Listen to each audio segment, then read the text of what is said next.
পুজোর দিনগুলোর থেকেও পুজোর ঠিক আগের সপ্তাহটা হয় বেশি ইন্টারেস্টিং।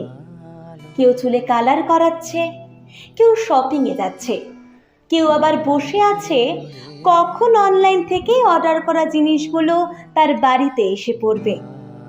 প্যান্ডেলে কাপড় লাগছে, মাটির প্রতিমায় রং তুলির অন্তিম পর্যায়ের আঁচড় পড়ছে।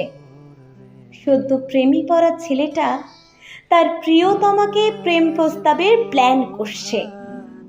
বাধ্য মেয়েটা পুজোর কটা দিন রাত 9টার পরিবর্তে 11টায় বাড়িতে ঢোকার জন্য বাবাকে কনভিন্স করাচ্ছে। বৃদ্ধ বাবা মা অপেক্ষা করছেন কখন পুজোর ছুটিতে তার ব্যাঙ্গালোরে থাকা ছেলেটা ঘরে ফিরবে।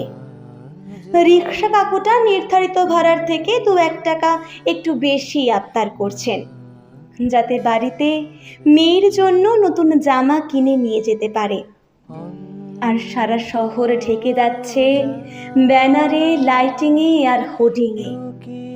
কিছু কিছু ক্ষেত্রে উপভোগের চেয়েও অপেক্ষা বেশি মধুর হয়।